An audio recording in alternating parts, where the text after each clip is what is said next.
There's one thing that everybody in this congregation wants, and for sure. You want it, I want it.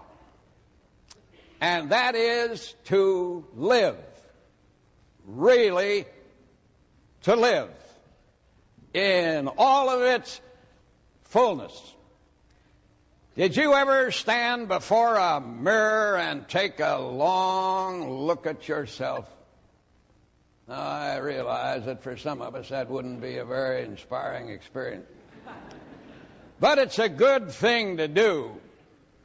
Look yourself straight in the eye and ask yourself, am I really alive, fully, and vibrantly? Be renewed in the spirit of your mind, we read in Ephesians. And the way to get renewed in the spirit of your mind through Jesus Christ is to get alive with enthusiasm. So you might ask yourself the question, as I do myself occasionally, just how enthusiastic am I? Or is it running down on me? Is it leaking away? Enthusiasm. It's one of the greatest words in the English language. It's life and vitality. In fact, the Greek has it that it's God in us, as you well know. Now, I always believe in adding a little intellectual class to a sermon, so I have a few quotations here. In fact, as a matter of fact, I picked these up last night. And the reason I'm reading them to you is I haven't had time to get them in my head. Anatole France, he was one of the great intellectuals. What did he say? I prefer the folly of enthusiasm to the indifference of wisdom. What's that mean?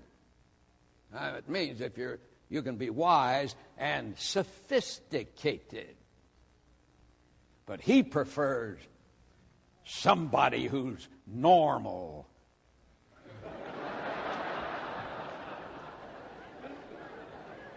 And enthusiastic. I guess that's what he means. So I happen to represent a great enthusiastic teacher who said that he had come that we might have life and that we might have it in all of its fullness. So, how enthusiastic are you? How filled with zest are you? Be renewed in the spirit of your mind. That's a powerful text. What is the spirit of the mind? Well, it's the essence of the mind. It's the total attitude of the mind. Be renewed there. And that renews you in the essence of the heart and of the body and of the soul.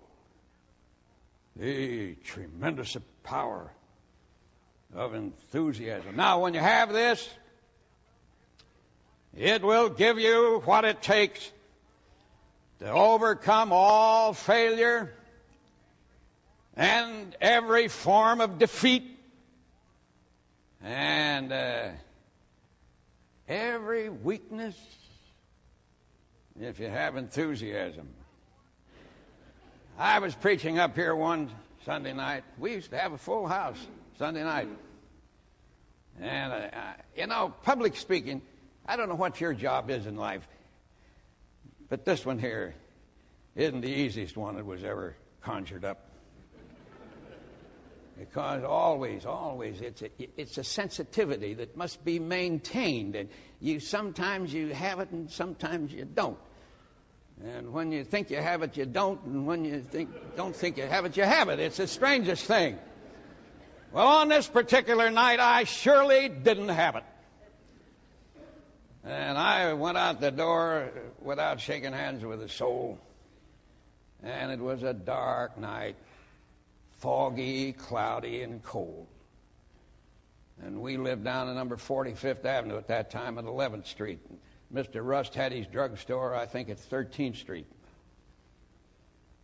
I walked down there saying to myself, how did I ever get into this business anyway? Why did I ever go into anything where I had to make a speech all the time? And I told myself what kind of a fool I was and how poor I was. So I got down to Mr. Russ's drugstore, and he had a soda fountain in there. Served ice cream and sandwiches and soda, ice cream sodas and sort of thing. And he was behind the counter. He was a little fellow, had glasses on. And there was a sign up there, wanted, counterman. So I got up on a stool and I said to him, Mr. Russ, is this job still open? And he said, yes, it was. He said, what's the matter with you, Norman? I said, well, I preached one of the worst sermons tonight I ever preached in my life, bar none. And I said, that's saying a good deal. He said, yes, sure is. So he said, you want to give that up and become a counterman here for me? I said, that's exactly right. All right, he said. He took off his apron and came around, put it around me. He said, go around there, make me up a chocolate ice cream soda. He went around, took my place on the stool, and I got some ice cream out and put it down in there, and I pulled this thing, and I got quite a head on it, I thought. And I laid a straw across the top, shoved it across the counter to him. He took the straw, put it in his mouth, put it down in the soda, took a long draw, and then he said, better stick to preaching.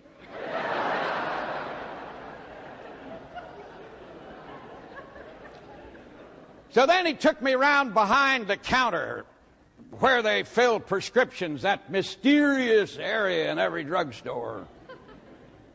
It's the only time I ever got behind one of those counters. And he sat down and he showed me a picture of a lady. He said one day, a couple of years ago, she died. And I was heartbroken. And I came up to the church the next Sunday morning to hear you preach. And you told me about Jesus. And you told me that we meet our loved ones in that land where there's no separation. And he said there have been days when I've been discouraged just like you are now, and I've gone up to Marble Collegiate Church and listened to you, and you lifted the burden. And he said to me, I kind of love you. And I said to him, I kind of love you too. I suppose this has been 30, 35 years ago. And I still love him. But what I was really getting at was, he said, every day of my life, in the morning, for 15 minutes, I pass creative thoughts through my mind. I pass expectancy thoughts. I'm going to expect great things from God today. I pass faith thoughts through my mind. I pass enthusiasm thoughts through my mind for 15 minutes every morning.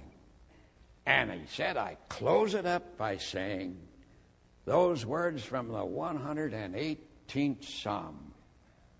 This is the day that the Lord hath made. I will rejoice and be glad in it.